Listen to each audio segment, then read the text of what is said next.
Mes amis Balance, bonjour et bienvenue sur la chaîne Tarot à merveille. Pour votre tirage général, ceux qui me découvrent, soyez les bienvenus. J'espère que vous allez bien. Allez, c'est parti. Il se passe deux choses en ce moment. Deux choses qui ne semblent avoir aucun lien entre elles, mais qui avancent l'une vers l'autre comme deux trains sur des rails convergents. D'un côté, il y a vous, de l'autre, il y a quelqu'un. Quelqu'un qui, en ce moment même, dans un endroit que vous ne pouvez pas voir, prépare quelque chose qui va directement affecter votre réalité financière. Et ni vous ni cette personne ne savez encore que vos chemins sont en train de se croiser. Je vais vous raconter les deux côtés de cette histoire. En parallèle, comme si je me tenais à un carrefour invisible, regardant dans les deux directions à la fois, et au fur et à mesure que les deux récits avancent, vous verrez les rails se rapprocher jusqu'au point de convergence, jusqu'au moment où tout bascule. Commençons par votre côté. Vous traversez une période étrange, pas catastrophique, pas euphorique, étrange. Il y a dans l'air autour de vous une sorte d'électricité contenue, comme la pression atmosphérique qui change avant un orage mais sans que le ciel ait encore bougé. Financièrement, les choses sont ce qu'elles sont. Peut être serré, peut être stable, mais sans marge. Peut être meilleur qu'avant, mais avec cette sensation persistante que ce n'est pas encore ça, que le compte n'y est pas seulement sur le plan des chiffres, sur le plan du ressenti. Vous ne vous sentez pas encore en sécurité. Et cette absence de sécurité, vous la portez dans vos épaules, dans votre mâchoire serrée, dans cette habitude de vérifier votre solde bancaire un peu trop souvent. Mais quelque chose a changé récemment. Un glissement, à peine perceptible. Vous avez commencé, sans le décider consciemment, à lâcher un peu de contrôle. Pas beaucoup, juste assez pour que quelque chose bouge. Peut-être que vous avez cessé de calculer chaque centime avec la même anxiété. Peut-être que vous avez fait un achat pour vous-même sans le regretter immédiatement après. Peut-être que vous avez simplement arrêté pendant quelques minutes de penser à l'argent et dans ces quelques minutes de relâchement, un espace s'est créé, un espace minuscule, mais suffisant pour que quelque chose de nouveau s'y glisse. Cet espace est plus important que vous ne le croyez. Il est la condition de ce qui arrive. Maintenant, passons de l'autre côté. Il y a quelqu'un. Cette personne ne pense pas à vous en termes sentimentaux. Elle pense à vous en termes pratiques, concrets. Elle a vu quelque chose en vous, pas votre charme, pas votre personnalité, pas votre histoire. Quelque chose de plus spécifique, une compétence, un talent. Une manière de faire les choses qui lui a semblé évidente, utile, alignée, avec un besoin qu'elle porte. Ce besoin n'est pas encore formulé clairement dans son esprit, il est en gestation, comme un projet qu'on tourne et retourne avant de lui donner forme. Mais à chaque rotation, votre visage apparaît, votre nom revient, pas par hasard. Parce que quelque chose en elle sait que vous êtes la pièce qui manque à son puzzle. Cette personne ne vous a peut-être pas encore contacté, elle ne vous a peut-être pas encore parlé de ce qu'elle prépare, parce qu'elle-même n'en est qu'aux prémices, aux fondations. Elle pose les briques d'un projet, d'une initiative, d'une opportunité, et elle ne sait pas encore exactement comment vous y intégrerez, mais elle le sent, comme on sent qu'un ingrédient manque à une recette sans savoir encore lequel. Revenons à vous. Pendant que cette personne réfléchit, vous vivez votre quotidien. Et dans ce quotidien, des signaux arrivent. Pas des signaux spectaculaires, des signaux discrets, le genre de signaux que la plupart des gens ignorent parce qu'ils ne correspondent pas à l'idée qu'ils se font d'un signe du destin. Un rêve dans lequel l'argent apparaissait sous une forme inhabituelle. Pas des liasses de billets, plutôt un objet de valeur trouvé, un coffre ouvert, de l'eau claire abondante qui coulait sans fin. Les rêves ont leur propre langage pour parler de l'abondance, et ce langage est rarement littéral. Il y a aussi ces synchronicités financières qui se multiplient autour de vous. Le numéro qui revient, Le montant identique qui apparaît sur 2 factures sans lien entre elles, la conversation sur l'argent que vous surprenez exactement au moment où vous pensiez à votre propre situation. Ces répétitions ne sont pas des bugs dans la matrice de votre réalité, ce sont des rappels, des coups de coude de l'univers qui vous disent « reste attentif ». Quelque chose se trame. Et ces coups de coude deviennent plus fréquents à mesure que le moment de la convergence approche. Vous avez peut-être aussi remarqué que les obstacles financiers habituels se dissolvent avec une facilité inhabituelle, une dépense que vous redoutiez et qui s'avère moins élevée que prévu, un problème administratif qui se résout de lui-même, un paiement en retard qui arrive soudainement. Ces micro-résolutions ne sont pas des coïncidences heureuses. Elles sont le signe que le terrain se prépare, que les broussailles sont déblayées pour que le chemin principal soit dégagé quand le moment viendra. Il y a aussi ces pensées qui vous traversent l'esprit aux moments les plus inattendus. Des idées, des intuitions, des impulsions créatives que vous n'aviez pas eues depuis longtemps. L'envie soudaine de reprendre un ancien projet, de proposer quelque chose de nouveau à quelqu'un, de mettre en valeur un aspect de vous-même que vous aviez négligé parce que vous ne le considériez pas comme monnayable. Ces pensées ne sont pas aléatoires. Elles sont les fils que l'univers vous tend pour vous guider vers le point de convergence. Chaque fil tiré vous rapproche de la rencontre avec ce que cette personne prépare. De l'autre côté, les choses avancent aussi. Cette personne a franchi une étape. Elle a dépassé le stade de la réflexion vague pour entrer dans celui de la planification concrète. Elle a commencé à poser des actes, des recherches, des conversations avec d'autres personnes, des calculs. Et dans ces calculs, un espace vous est réservé, pas encore nommément, pas encore officiellement. Mais l'espace existe, comme une chaise vide autour d'une table dont tout le monde sait qu'elle attend quelqu'un sans savoir encore qui. Il y a quelque chose de fascinant dans la manière dont l'abondance se construit en coulisses. Elle ne surgit pas du néant, elle se tisse, fil après fil, connexion après connexion, décision après décision, et chaque fil est tiré par quelqu'un qui ne voit pas l'ensemble de la toile. Vous tirez vos fils de votre côté, cette personne tire les siens du sien. Et aucun des deux ne sait encore que ses fils convergent vers le même point. Si vous êtes ici guidé par votre intuition jusqu'à Tarot à merveille, c'est que votre fil vient de se tendre un peu plus. Vous êtes un pas plus proche, et chaque mot que vous entendez dans cette vidéo est un pas supplémentaire. Revenons à votre rapport à l'argent, parce que c'est ici que la préparation la plus importante se joue. Pas chez l'autre personne, chez vous. Vous avez une relation à l'argent qui ressemble à une danse avec quelqu'un en qui vous n'avez pas confiance. Vous vous approchez, puis vous reculez. Vous tendez la main, puis vous la retirez. Vous espérez, puis vous doutez. Cette danse épuisante est le produit d'années de conditionnement.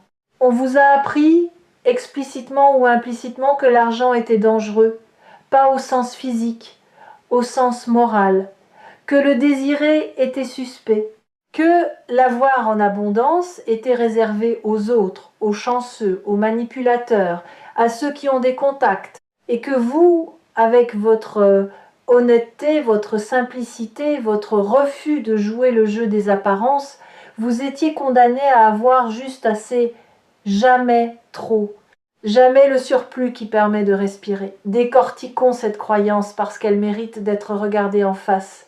Elle dit en substance que les gens bons ne deviennent pas riches, que l'argent va vers les requins, les rusés, les impitoyables, et que puisque vous n'êtes pas de cette trempe, puisque vous avez un cœur qui fonctionne et une conscience qui veille, l'abondance financière est un club dont vous êtes exclu. Regardez comme cette croyance est élégante dans sa cruauté. Elle fait de votre bonté la raison de votre manque. Elle transforme votre qualité la plus précieuse en obstacle. Et le pire, c'est qu'elle se nourrit d'exemples réels. Vous connaissez des gens malhonnêtes qui réussissent financièrement. Vous voyez des personnes sans scrupules accumuler pendant que vous, qui faites les choses avec intégrité, peinez à joindre les deux bouts. Et ces exemples renforcent la croyance. Ils la rendent presque impossible à remettre en question.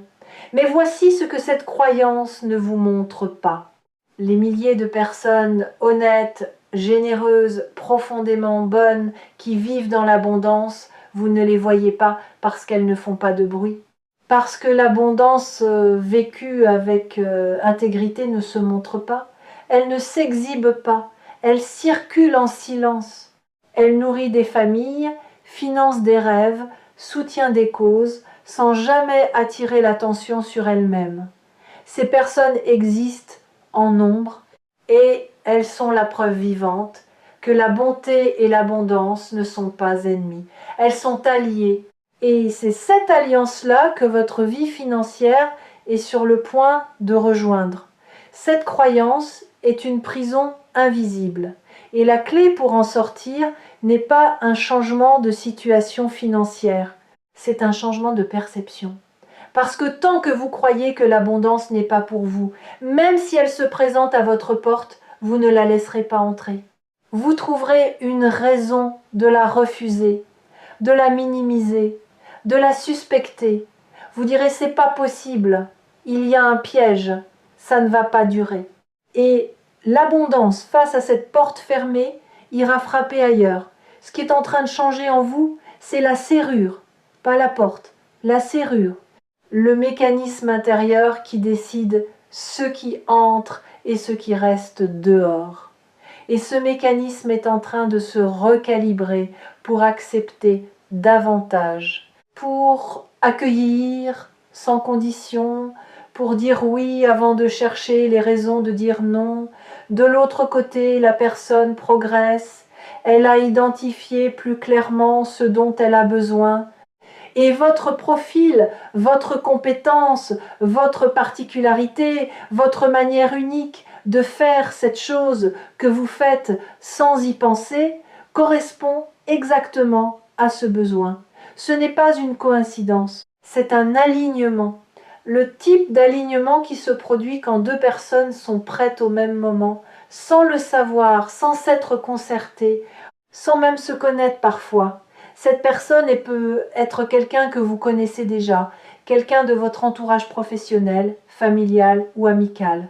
Quelqu'un que vous croisez régulièrement sans soupçonner qu'elle vous observe, qu'elle prend note, qu'elle vous évalue, non pas avec le regard froid du recruteur, mais avec la curiosité attentive de celui qui reconnaît une valeur que les autres ne voient pas encore, ou peut être que c'est quelqu'un que vous n'avez pas encore rencontré, quelqu'un qui est arrivé dans votre champ par un détour que personne n'avait prévu, un ami d'amis, un contact indirect, un nom prononcé dans une conversation à laquelle vous n'assistiez pas. L'univers a des canaux de distribution que LinkedIn ne pourra jamais reproduire. Ce qui est beau dans ce mécanisme, c'est son élégance. Il ne repose pas sur le forcing, pas sur le réseautage agressif, pas sur la promotion de soi. Il repose sur la qualité de ce que vous êtes quand personne ne regarde, sur l'intégrité de votre travail quand il n'y a pas de public, sur la manière dont vous traitez les gens qui ne peuvent rien faire pour vous. Tout cela crée une empreinte, une trace invisible mais indélébile dans la mémoire de chaque personne que vous avez croisée. Et cette empreinte, quand le moment est juste, quand quelqu'un cherche exactement ce que vous avez à offrir, remonte à la surface. Votre nom apparaît dans un esprit, votre visage traverse une pensée, et sans que vous ayez rien fait de nouveau, sans campagne de promotion, sans CV envoyé, sans le moindre effort de votre part, le pont se construit. Entre vous et cette opportunité, entre votre présent modeste et votre futur abondant. C'est la magie silencieuse de la réputation bâtie dans l'ombre. Et vous, sans le savoir, avez passé des années à bâtir la vôtre. Quelle que soit la voie, les rails convergent. Maintenant, je veux vous parler de ce que cette préparation va produire concrètement. Parce que les mots argent inattendu peuvent signifier beaucoup de choses, et je veux être précis sur ce que je perçois pour vous. Ce qui arrive n'est pas un gain isolé. Ce n'est pas un billet trouvé par terre ou un remboursement oublié. C'est l'ouverture d'un canal. La différence est fondamentale. Un gain isolé est un événement ponctuel qui ne change pas la dynamique. Un canal est un flux, une voie par laquelle l'énergie financière peut circuler de manière continue. Et ce que cette personne prépare, consciemment ou non, c'est l'ouverture de ce canal pour vous. Ce canal peut prendre plusieurs formes. Une collaboration rémunérée, une recommandation qui mène à une opportunité lucrative, un projet commun dont les bénéfices seront partagés, une porte ouverte dans un milieu où vous n'aviez pas accès et où votre talent sera reconnu à sa juste valeur.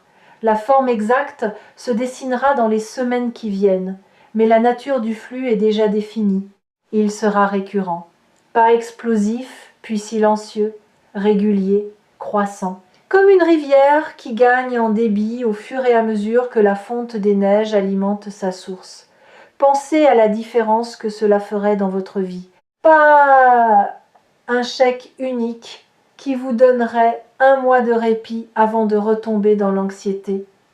Un flux, une source qui continue de couler, qui vous permet de planifier au lieu de survivre, de choisir au lieu de subir, de dire oui aux choses qui vous nourrissent et non aux choses qui vous épuisent, parce que le non n'est plus un luxe réservé à ceux qui ont les moyens de refuser. C'est ça la vraie transformation financière. Ce n'est pas devenir riche au sens spectaculaire du terme, c'est atteindre le point où l'argent cesse d'être une source d'angoisse et devient un outil de liberté, où vous ne vous réveillez plus à 3 heures du matin en calculant mentalement ce que vous devez et ce que vous avez, où vous pouvez offrir un cadeau sans que votre estomac se noue, où vous pouvez dire « je t'invite » sans faire immédiatement l'inventaire mental de ce que cela va coûter. Cette liberté-là, elle n'a pas de prix. Et elle est à portée de main. L'ouverture de ce canal va aussi changer quelque chose de subtil, mais de fondamental dans votre posture face au monde. Quand vous n'êtes plus en mode survie financière, votre énergie se libère pour d'autres choses, pour la créativité, pour les relations, pour la joie pure de vivre sans le filtre permanent de l'inquiétude. Vous retrouverez des capacités que l'anxiété financière avait mises en veille, des idées que vous n'aviez plus la bande passante mentale pour développer, des envies que vous aviez rangées dans un tiroir étiqueté « quand j'aurai les moyens ». Ce tiroir va s'ouvrir. Et ce qu'il contient est plus riche que n'importe quel chiffre sur un relevé bancaire. Il y a une condition à ce flux, une seule. Et cette condition dépend entièrement de vous. La condition est l'acceptation de votre propre valeur. Tant que vous sous-estimez ce que vous apportez, les autres le sous-estimeront aussi. Tant que vous travaillez pour des miettes en vous disant que c'est mieux que rien, l'univers vous enverra des miettes. Parce que l'univers ne vous donne pas ce que vous méritez. Il vous donne ce que vous acceptez. Et si vous acceptez peu, vous recevrez peu, non pas par punition, par calibration. Votre niveau d'acceptation est le thermostat de votre abondance. Et il est temps de tourner ce thermostat vers le haut. Comment fait-on cela concrètement? Pas en se répétant des affirmations devant un miroir. Le thermostat ne se règle pas avec des mots. Il se règle avec des actes. Le premier acte, c'est de cesser de sous-facturer. Si vous rendez un service, fixez un prix qui reflète non pas le minimum que l'autre accepterait de payer, mais la valeur réelle de ce que vous apportez. Le deuxième acte, c'est de cesser de vous excuser de recevoir. Quand quelqu'un vous offre quelque chose, ne minimisez pas. Ne dites pas « il ne fallait pas », dites « merci », point, sans justification, sans gêne. Le troisième acte, c'est d'investir en vous-même. Pas des sommes folles, un livre, un outil, un moment de bien-être, quelque chose qui dit à votre inconscient « je mérite que de l'argent soit dépensé pour moi ». Pas seulement pour les factures, pas seulement pour les autres, pour moi. Ces 3 actes, posés régulièrement, recalibrent le thermostat plus efficacement que 1000 méditations sur l'abondance, parce qu'ils sont concrets. Ils s'inscrivent dans la réalité. Et la réalité est le terrain où l'abondance se manifeste. Les fidèles des messages de tarot à merveille savent que la valeur dont nous parlons ici n'est pas celle du marché. C'est la valeur que vous vous attribuez à vous-même, celle qui existe avant tout regard extérieur, celle qui est antérieure à toute validation, celle qui dit dans le silence de votre cœur « Ce que je fais a de la valeur, ce que je suis a de la valeur, et je refuse désormais de le brader. » Les deux lignes temporelles sont maintenant très proches, si proches que vous pouvez presque sentir la chaleur de leur convergence. Ce frémissement que vous percevez, cette anticipation sans objet précis, cette sensation que quelque chose se trame dans les coulisses de votre vie, ce sont les vibrations des deux rails qui se rapprochent. Le point de rencontre est imminent. Et quand il se produira, quand cette personne franchira le pas et vous proposera ce qu'elle prépare depuis un moment, votre seul travail sera de ne pas saboter, de ne pas dire que vous n'êtes pas prêt, de ne pas demander un délai pour réfléchir pendant 3 mois, de ne pas minimiser la proposition en disant « Oh, c'est trop » ou « Je ne le mérite pas ». Votre seul travail sera de dire « oui », un oui clair, un oui sans tremblement. Un oui qui dit « J'accepte ce qui vient parce que j'ai fait le travail intérieur pour le recevoir. Il y a un dernier détail que je veux partager avec vous.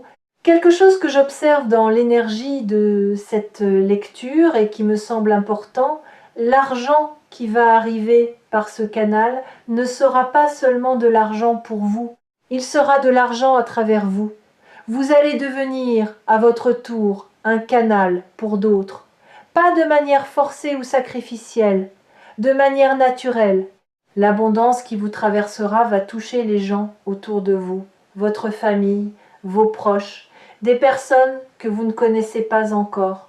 Parce que l'argent qui circule avec intention, avec conscience, avec gratitude, ne s'arrête jamais à un seul destinataire. Il se multiplie, il essaime.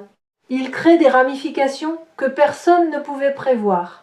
Vous n'êtes pas seulement le destinataire de cette abondance, vous en êtes le véhicule. Et cette responsabilité, loin d'être un fardeau, est le signe le plus puissant que l'univers vous fait confiance. Pas pour accumuler, pour distribuer avec sagesse ce qui circule à travers vous. Et quelque chose, en vous le sait déjà. Quand vous imaginez avoir plus d'argent, votre première pensée n'est pas un yacht ou un palazzo.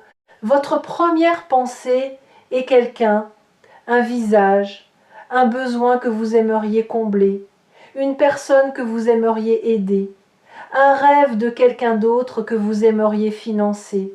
Cette impulsion, cette réaction immédiate de penser aux autres quand vous imaginez l'abondance est la preuve la plus claire que l'argent est en sécurité entre vos mains.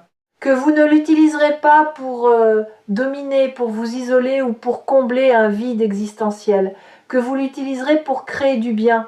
Et l'univers, quand il trouve quelqu'un capable de faire circuler l'abondance avec cette intention, il augmente le débit.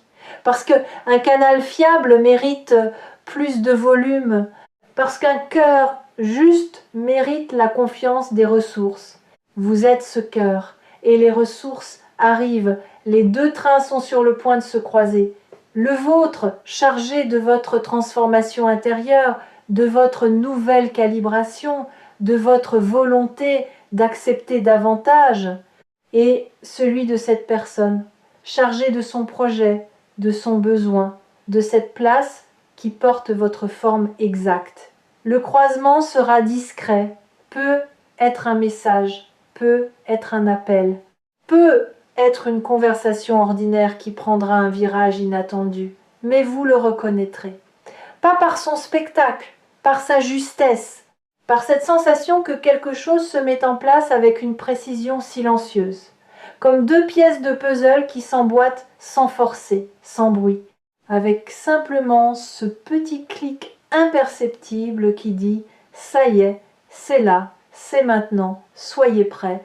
Pas dans la tension, dans l'ouverture, gardez votre espace intérieur disponible, gardez vos mains ouvertes plutôt que serrées, Et quand le moment viendra, accueillez-le avec la certitude tranquille de celui qui sait que ce qui arrive n'est pas un accident.